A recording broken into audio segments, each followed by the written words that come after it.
بسم الله الرحمن الرحيم ألف لام را تلك آيات الكتاب المبين إنا أنزلناه قرآنا عربيا لعلكم تعقلون نحن نقص عليك أحسن القصص بما أوحينا إليك هذا القرآن وإن كنت من قبله لمن الغافلين إذ قال يوسف لأبيه يا أبت إني رأيت 11 كوكبا والشمس والقمر رأيتهم لي ساجدين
پروردگارا آسمان تو ابریست اما چشمان یعقوب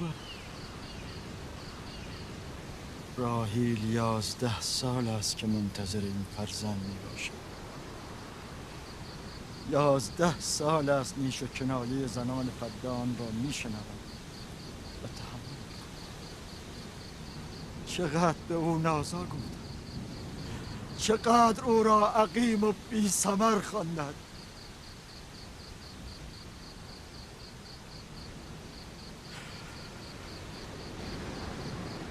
کاهن بزرگ مرا ببخشند.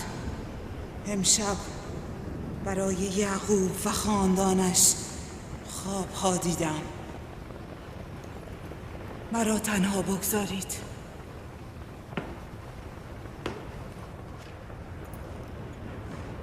نفرین خدایان بر یعقوب و خاندانش باد. کفر یعقوب بی پاسخ نخواهد ماند. او باید مجازات شود. ایشدار بزرگ، آتش خشم خیش را بر یعقوب و خاندانش فرود آور. راحیل و فرزندش امشب باید نابود شوند. با این همه من نگران راحیل و فرزندم نیستم.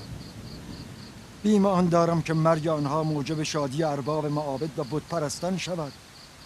بیمان دارم که تلاش چندین ساله من در محو شرک و بت پرستی بی نتیجه بماند.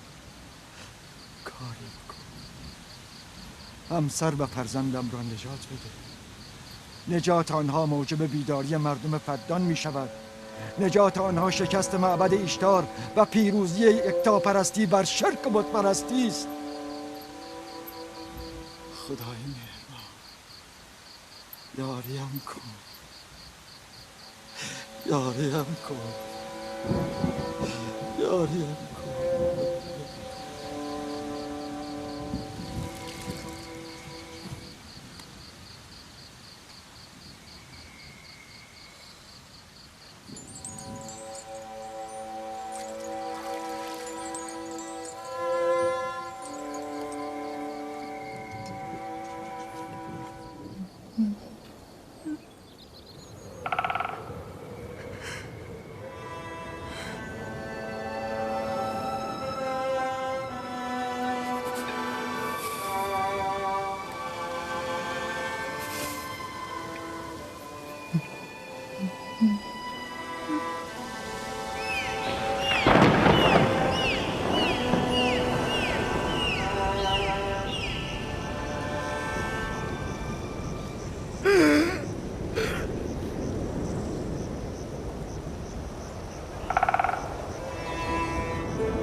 این وقت شب این نور چیست؟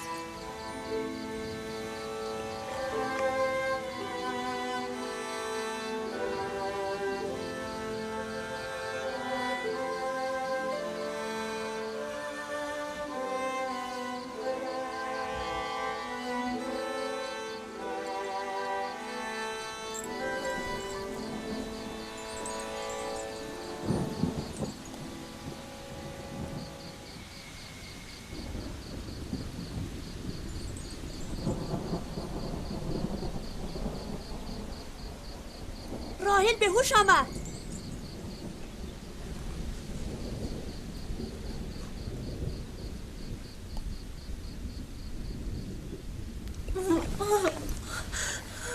دوباره شروع شد. راحیل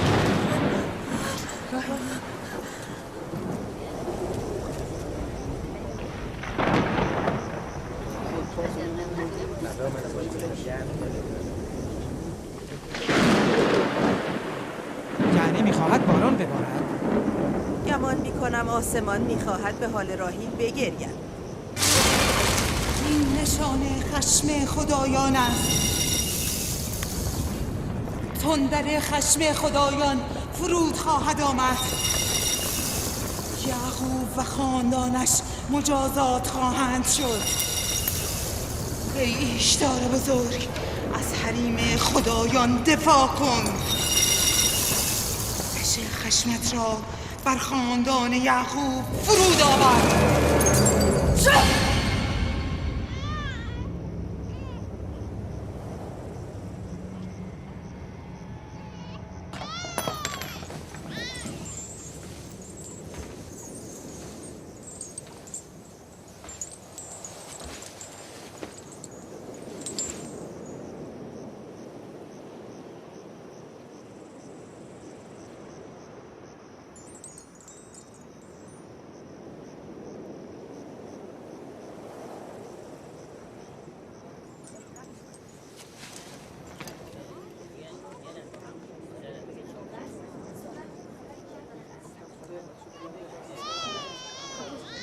یعنی فرزند راحیل به سلامت به دنیا آمد؟ پس نفرین ایشتار، جادوی ایستر.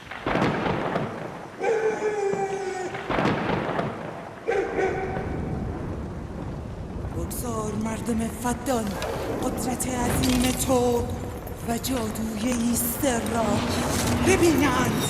ای ایشتار بزرگ ما را خوشنود کن. بگذار تا دوستان تو ضعف و زبونی خدای یعقوب را ببینند.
درود بر نبی خدا.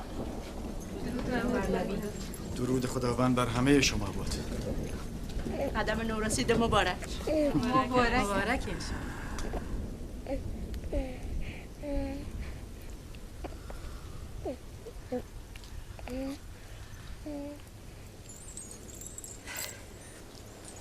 خداوند را به خاطر الطافش سپاس میگویم و از او برای تو و فرزندمان طلب خیر و برکت میکنم. 11 سال در انتظار تو بودیم. چرا این همه دیر؟ نمیپرسید فرزندتان پسر است یا دختر؟ یوسف اسم پسر است یا دختر؟ از کجا دانستید؟ چه کسی به شما گفت؟ همان که ساعتی پیش مژده ورودش را به من داد.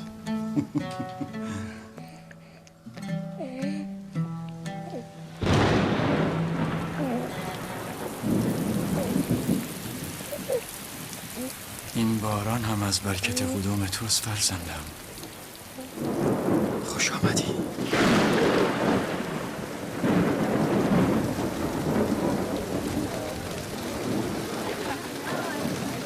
راهیل و فرزندش به سلامت هستند.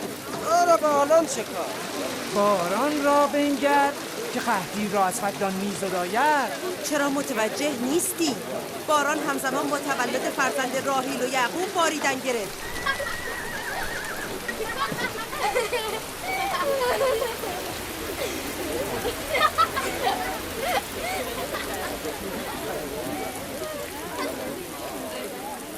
یعنی راهیل و فرزندش سلامت هستن؟ آری میبینی که چه کودک خوشیمن و مبارکی است.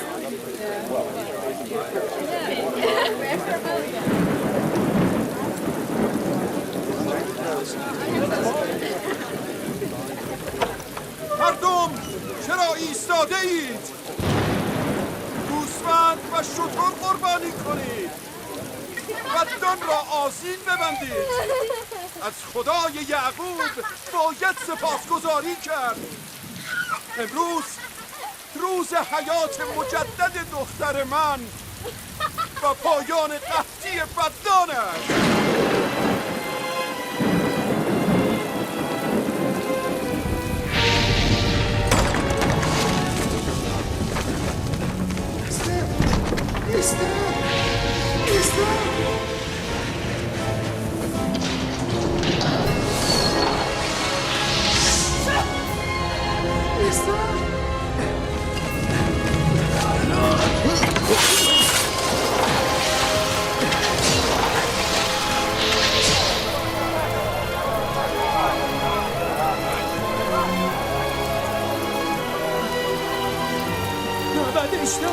معبد اشتر آتش گرفته. معبد آتش گرفته؟ عالی جناب، معبد ایشتار آتش گرفته. گفتی چه شده؟ معبد ایشتار آتش گرفته.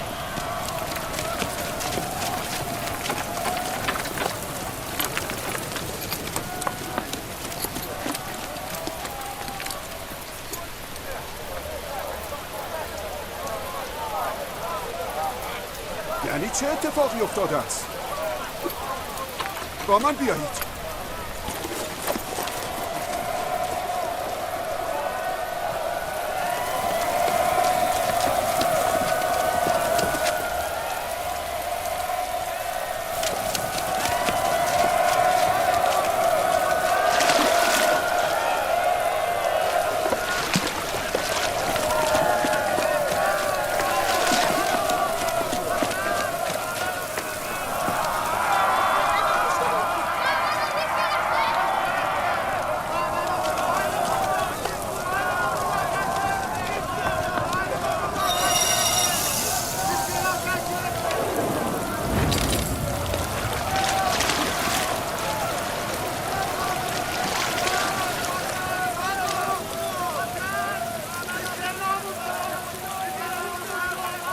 باران که همه چیز را میشوید و خاموش میکند، چرا بر آتش معبد اثر نمیگذارد؟ این عجیب نیست؟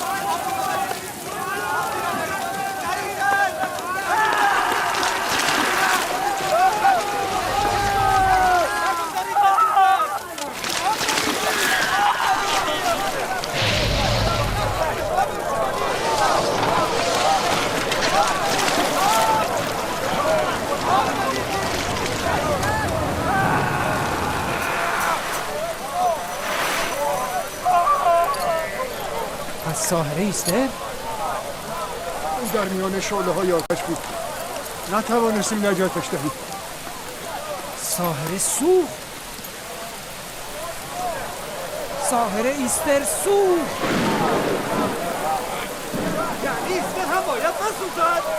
نمیشود برای اون کاری کرد. مگر آتش کاهنه معبد رو هم میسوزاند؟ معلوم است او که از خدایان نیست، او هم میسوزد. این بود خدای قدرتمند اشتار. خود و کاهنانش در آتش سوختند و توان دفاع از خود را نداشتند. ایستر که میگفت راهیل و فرزندش نابود خواهند شد. چه شد؟ اینکه خودش نابود شد. کجا؟ میروم به خدای یعقوب ایمان بیاورم.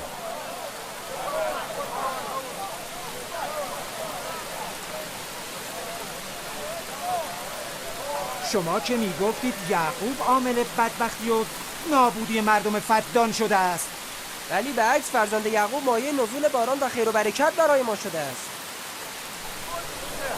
بروید. بمانید.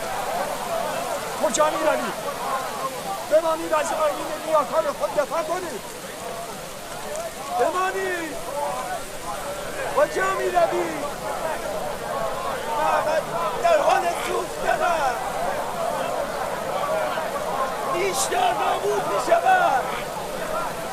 کاهن بزرگ میسوزد. برگردید. کجا میروید؟ آتش معبد باید خاموش شود. بیشتر نجات بدهید. آتش را خاموش کنید.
گویا باران رحمت الهی جسم و جان این مردم هر دو را تطهیر کرده است. به یمن قدوم فرزند شما باران به فدان می‌بارد. او را به ما نشان نمی‌دهید؟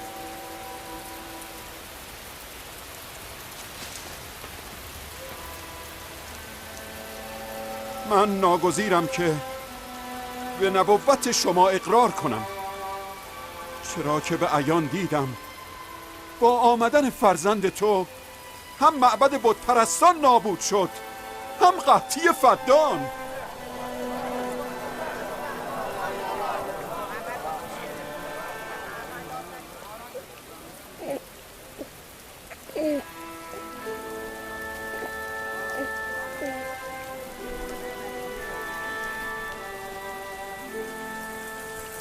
قدوم یوسف مبارک است،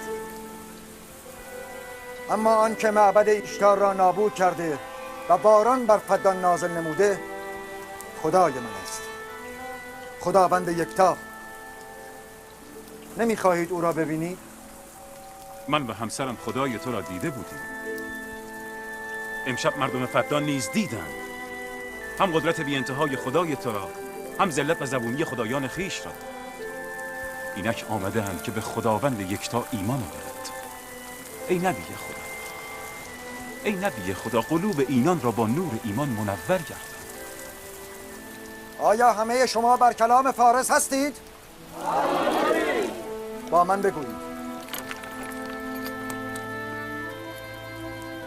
ما از همه خدایان سرد و سنگی و دیگر خدایان زمینی بیزاری می جوییم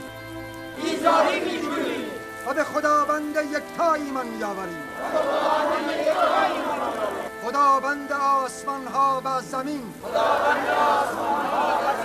و به همه پیامبران و فرستادگانش ایمان می آوریم و از فرامین آنها اطاعت می کنیم.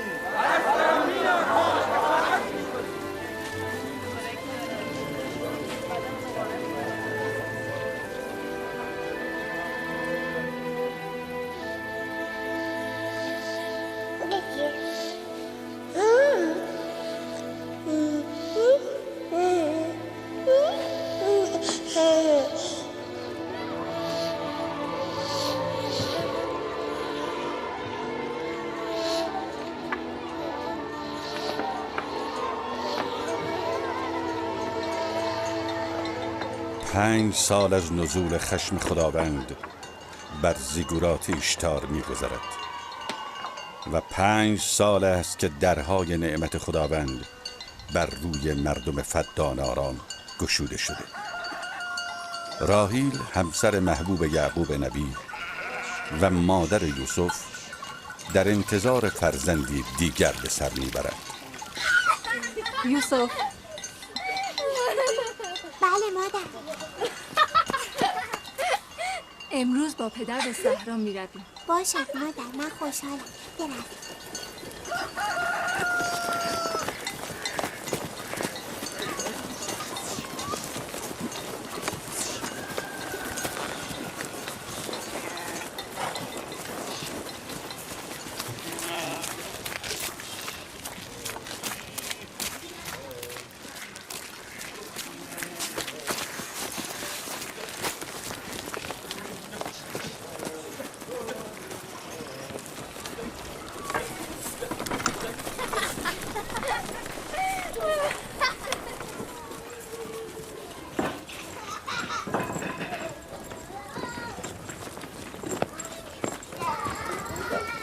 آن زمان که از یعقوب فرزندی نداشت محبوبه او بود، اکنون که دیگر هیچ. من و زلفا کنیزیم و لیاقت گشت و گذار با یعقوب نبی را نداریم. مادرت لیا چه؟ شاید کار دارد، شاید هم علاقه به گشت و گذار در صحرا ندارد. چه میدانم؟ و شاید پدرت جز راحیل کسی را دوست ندارد.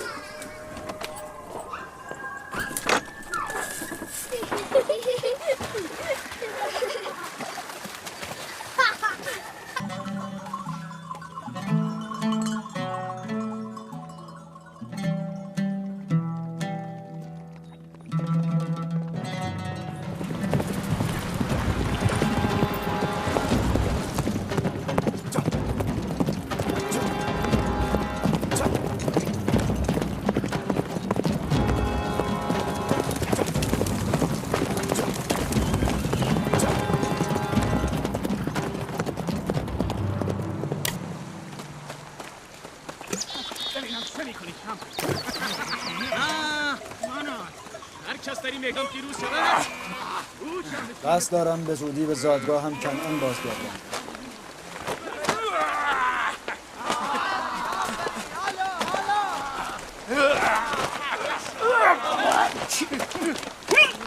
نکند آنها با یکدیگر نزاع کنند. ببینم چه میکنی شب؟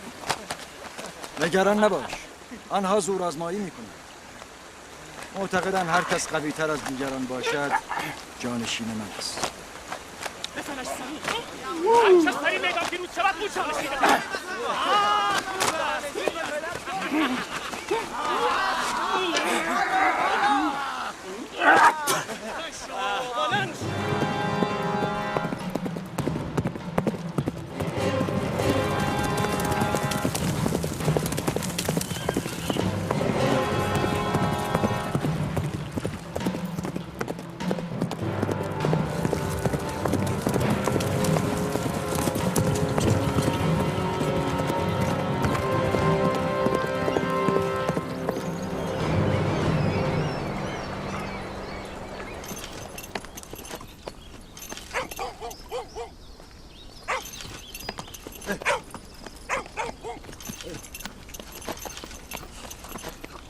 یعقوب نبی را میشناسی؟ فرزند اسحاق پیامبر؟ او و فرزندش مایه خیر و برکت فدانند. آری میشناسم. کجا میتوانم او را بیابم؟ دایی او لابان فرماندار است، نزد او.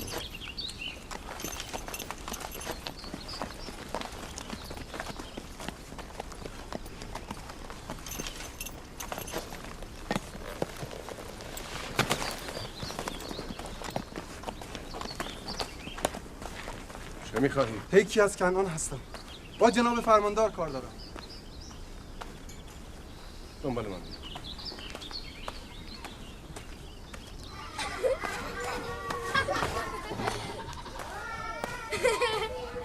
دینه جان بیا دخترم.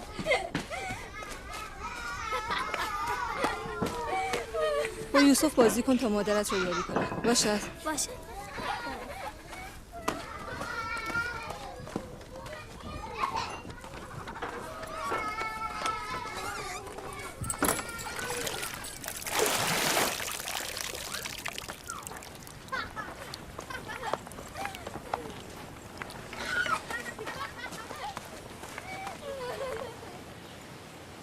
راهی خبری است؟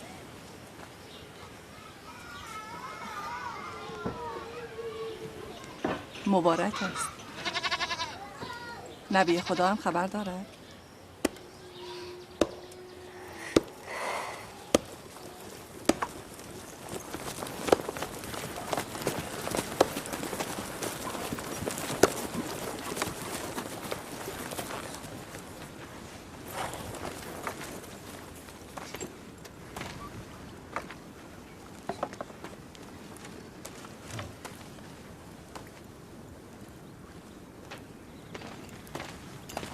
سلام پدر بزرگ.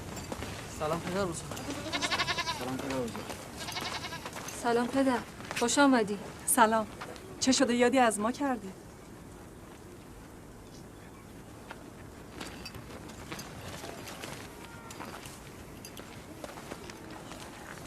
چیزی شده پدر؟ اتفاقی افتاده است؟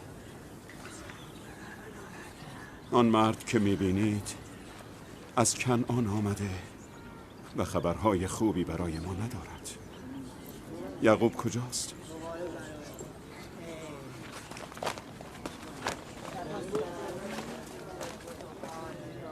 به به دایی خوبم لابان. چه شده؟ راه گم کرده ای؟ اگر چه تلخ است اما میدانم تحمل شنیدنش را داریم.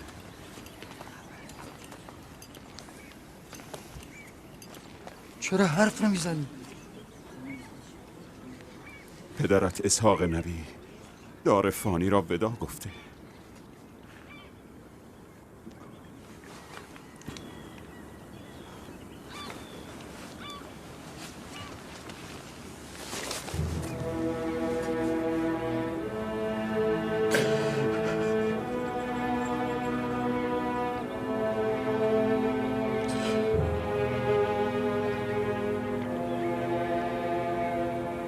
همه از خدایی و به سوی او برمیگردیم.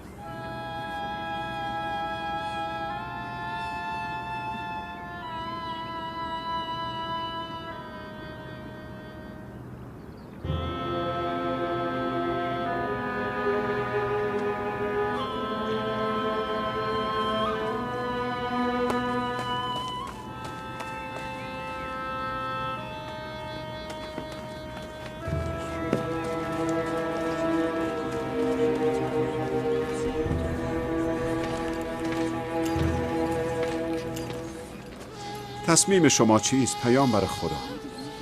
بعد از اسحاق نبی رسالت مردم کنعان بر عهده یعقوب نبی است.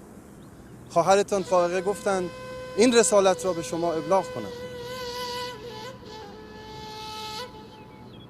یعنی باید بروید؟ مرگ حقیقتی است که همه را در بر میگیرد و هیچ کس را از آن گریزی نیست، حتی اولیا و انبیای الهی. از همدردی همه شما سپاسگزارم و از خداوند برای خود طلب صبر و بردباری میکنم. ای نبی خدا، اگر ما عهد کنیم که از فرامین شما اطاعت کنیم، آیا در فدان خواهید ماند؟ من مردم فدان را دوست دارم و ترک شما برایم سخت است. این به اراده من نیست. من به خواست خود نمی روم که به خواست خود بمانم.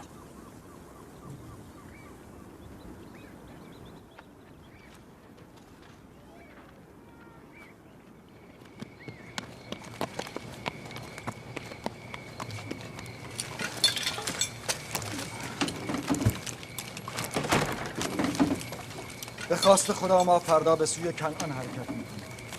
ما آماده. ما هم آماده ایم. من و همسرم نیز وسایل خود را جمع کرده ایم. شما دیگر کجا؟ با شما به کنعان.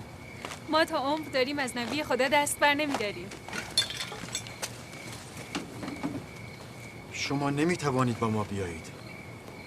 بهتر از همینجا در فدان بمانید.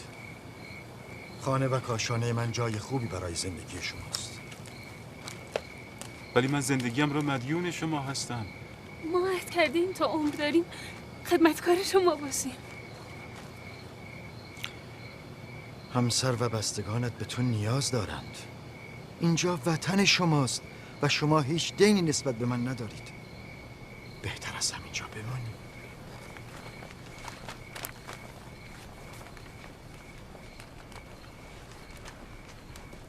خداوند را سپاسگزارم که به ما نور هدایت ارزانی داشت. من سالها با شما زندگی کردم. در غم و شادی شما شریک بودم. از اینکه شما را ترک می کنم غمگین هستم. شما روزی بت پرست بودید.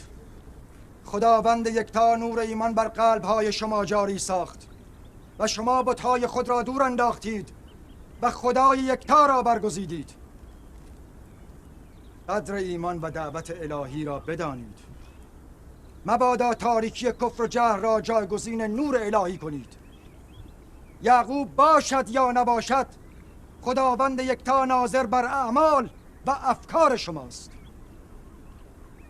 خدا نگهدار همه شما.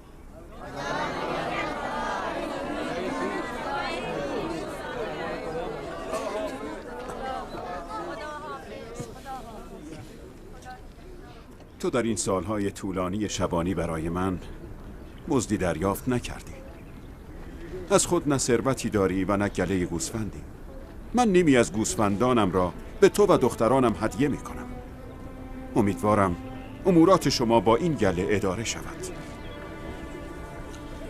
سپاسگزارم.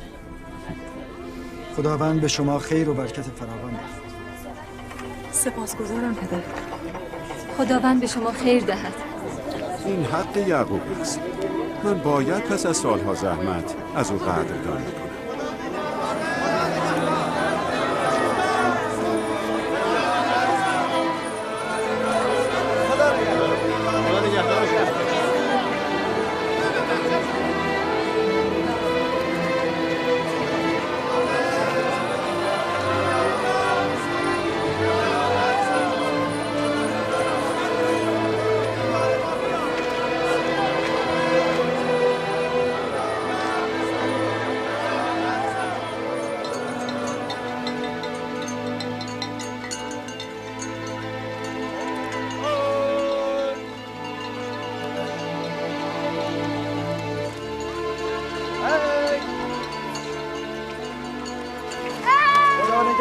همه شما.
خاله، چرا بلهه و زلفا نسبت به مادرم راهی حسادت میکنن؟ اینجا چه کسی به تو گفت؟ همه میگوین یهودا خودش از زبان بلهه و زلفا شنیده بود. کودکان نباید در این امور دخالت کنند. اما حال که سوال کرده ای پاسخ میدهم. بلهه در ابتدا کنیز مادرت راهیل بود. راهیل چون صاحب فرزندی نمیشد، بلهه را به پدرت هدیه داد تا از طریق او هم صاحب فرزند شود، هم علاقه پدرت را نسبت به خود حفظ کند. بلهه دان و نفتالی را به دنیا آورد و نزد راهیل و یعقوب بسیار عزیز و مورد احترام شد. حال طبیعی است که با به دنیا آمدن تو بلهه فکر کند که دیگر آن جایگاه سابق را ندارد و همین موجب حسادت او شده باشد. آیا زلفا کنیز شما بوده؟ آری. پس از اقدام راهیل من نیز کنیز خود زلفا را به پدرت هدیه دادم. نمیخواستم در جلب محبت پدرت راهیل بر من پیشی بگیرد. زلفا نیز جاد و عشیر را به دنیا آورد.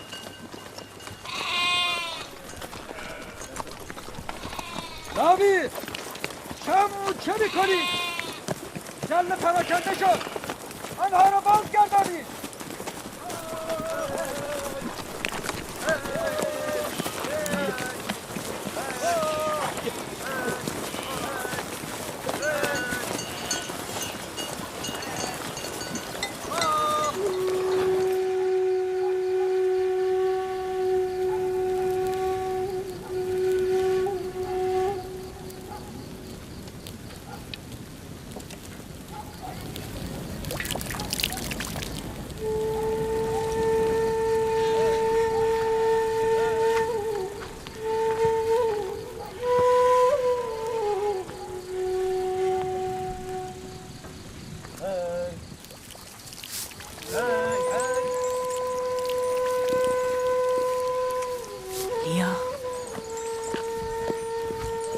فکر نمی کنی که یعقوب بیش از حد جایگاه راهیل را عزیز می دارد؟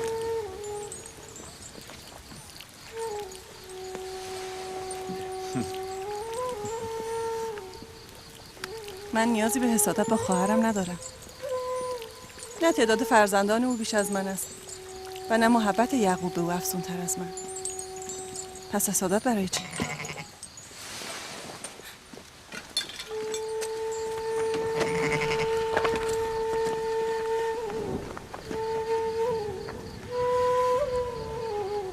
خب معلوم است او که رأی خواهرش را به ما نخواهد داد.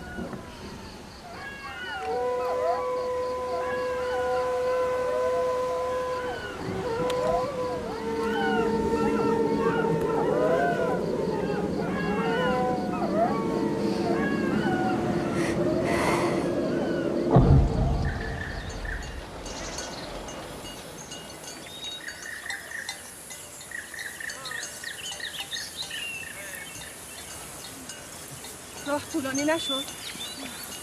چیزی از راه نمانده. زندگی قبایل پشتشین هم همین است. هم سفر میکنند هم زندگی.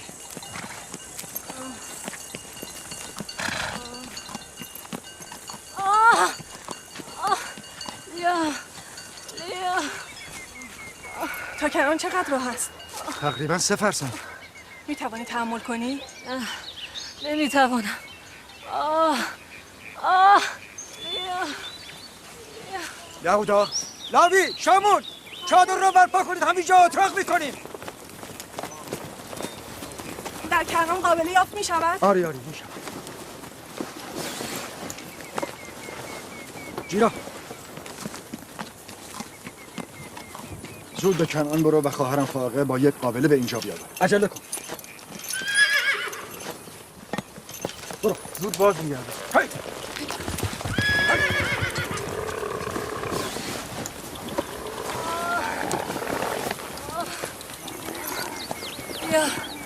بیا تحمل کن خواهرم.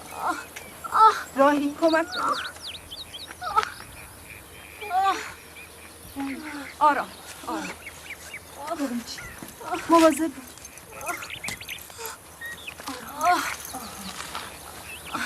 آتش آماده کنید. زلفا زیر انداز بیاور. الان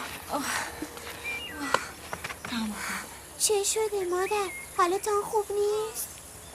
نگران نباش، چیزی نیست. دینه یوسف را ببر. بگذار بماند. لیا تحمل کن خواهرم.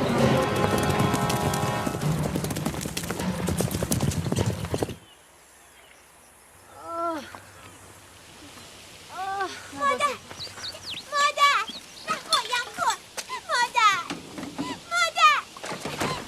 مادر کجا میروی؟ دینی یوسف را نگه دار.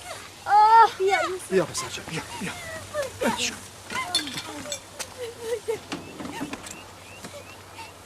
چه شده پسرم؟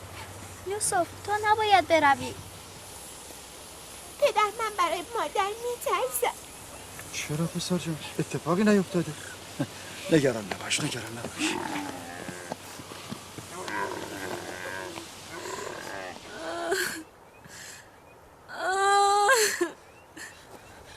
خداوند به او رحم کند. زایمان پیشین او نیست سخت. چیزی نمانده بود که از دست برود. به یعقوب بگویید دعا کند.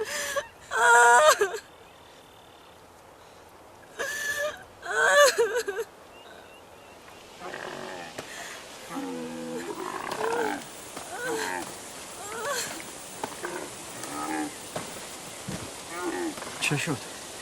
راحیل حالش چطور است؟ هنوز خبری نیست. لیا گفت برای راحیل دعا کنید. حال او چندان مساعد نیست.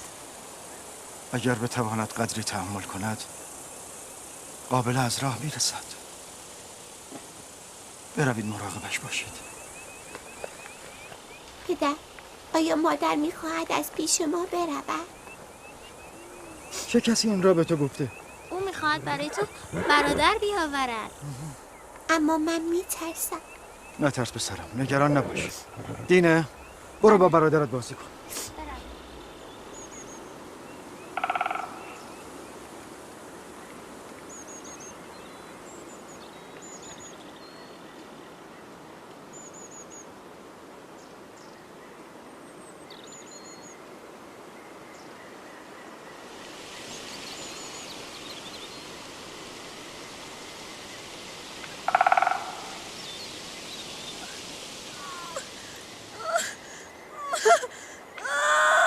اگر این بار همچون زایمان پیشین باشد خداوند به او رحم کند. مشکل بتواند جان سالم به در ببرد. نمیتوانی نفوس بد نزنی؟ جغد شوم؟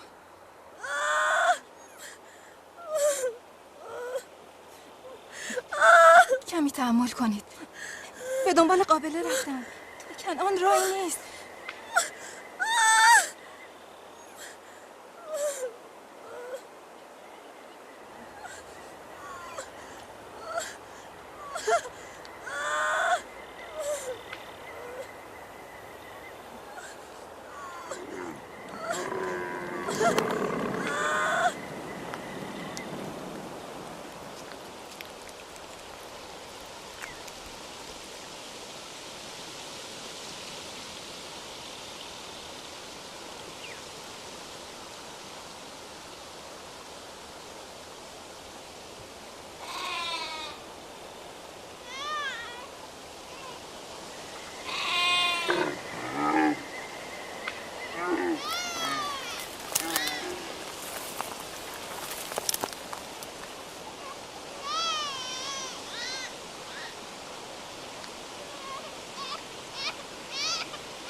فرزندانم باش. مراقب فرزندانم باش.